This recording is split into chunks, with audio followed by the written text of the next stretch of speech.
Hello everyone, my name is Jeremy and for my cross-gender leisure activity, I chose to do yoga. Many people think that yoga is just stretching, but while stretching is certainly involved, yoga is really about creating balance in the body through developing both strength and flexibility. This is done through the performance of poses or postures, each of which has specific physical benefits. The poses can be done quickly in succession, creating heat in the body through movement, or more slowly to increase stamina and perfect the alignment of the pose. The desire for greater personal freedom, health and long life, and high-end self-understanding gave birth to this system of physical and mental exercise. Yoga means to join, union, unite, or yoke together because it brings the body and mind together into one harmonious experience.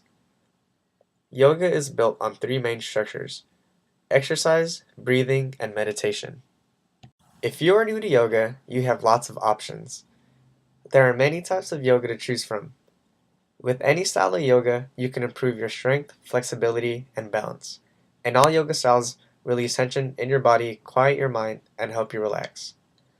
To get the most benefit, you should choose a style of yoga that matches your current fitness level, as well as your personality and goals for practicing yoga. Here are just 3 out of hundreds of styles. Hatha yoga is ideal for beginners. Hatha refers to any practice that combines poses or asanas with breathing techniques or pranayamas. Vinyasa is a fairly fast-paced style, sometimes called power yoga. It requires you to move continuously throughout the class. And Bikram yoga is a type of hatha yoga performed in a heated room to a very high temperature. No one knows exactly when yoga began, but it certainly predates written history. Stone carvings depicting figures in yoga positions have been found in archaeological sites in the Indus Valley dating back 5,000 years or more. The tradition of yoga has always been passed on individually from teacher to student through oral teaching and practical demonstration. The formal techniques that are now known as yoga are, therefore, based on the collective experiences of many individuals over many thousands of years. One of the earliest texts having to do with yoga was compiled by a scholar named Pansahali, who set down the most prevalent yoga theories and practices of his time in a book he called Yoga Sutras, or Yoga Aphorisms, as early as the 1st or 2nd century BC or as late as the 5th century AD. The system that he wrote about is known as Ashtanga Yoga, or the 8 limbs of yoga, and this is what is generally referred to today as classical yoga. Yoga probably arrived in the United States in the late 1800s, but it did not become widely known until the 1960s, as part of the youth culture's growing interest in anything Eastern. More became known about the beneficial effects of yoga, it gained acceptance and respect as a valuable method for helping in the management of stress and improving health and well-being. Many physicians now recommend yoga practice to patients at risk for heart disease, as well as those with back pain, arthritis, depression, and other chronic conditions.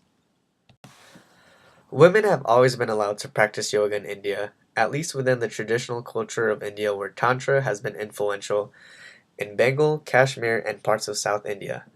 It is unfortunately true, however, that India has long been suffering from sexism and racism, in large part due to the influence of Vedic dogmas. These dogmas have also influenced the practice of yoga, hence most of all the famous hatha yoga teachers coming out of in recent years have been men. Women have been practicing and contributing to the yoga tradition for thousands of years as students, teachers, scholars, and gurus. 72% of all yogis in America are female. A recent Washington Post article points out that many still view yoga as a women's practice, although its benefits for physical health and well-being extend to both sexes. Some men argue that yoga is only for women. In some parts of the world, the majority of yoga students are women, and some men may have gotten the idea that yoga isn't for them. Articles argue that commonly perpetuated yoga myths are what keep men sitting on the couch or on a spin bike instead of in a lotus pose.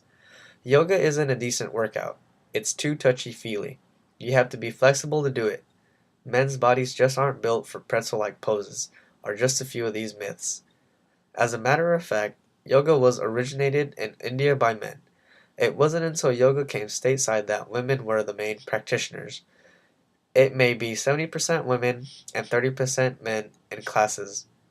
The fact is, all people are searching for inner peace, and all people wish to avoid disease and live a healthy life. Yoga offers something for anyone who wishes an effective method of physical, mental, or spiritual development and should not be thought of as a discipline reserved only for women or only for men. Because I didn't want to disturb the class at the gym, I took what I learned from there home. Here I am displaying a couple of beginner's yoga poses. The picture on the top displays me doing the downward dog. The bottom left is called the cobra, and the bottom right is called the warrior two. If I could describe yoga in two words, it would be enlightening and uplifting. I was always very hesitant to try yoga because as a male, I didn't want people thinking I was only there to check out the women in their yoga pants, but really wanted to try it out because of all the positive things that I've heard about it. I've learned that yoga is about balance and breathing so that you can perform each stretch or position to the best of your ability.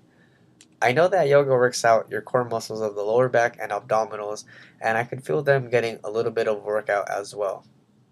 After the workout, I feel like my muscles feel less tense and more relaxed, and I feel that my flexibility is getting a little bit better.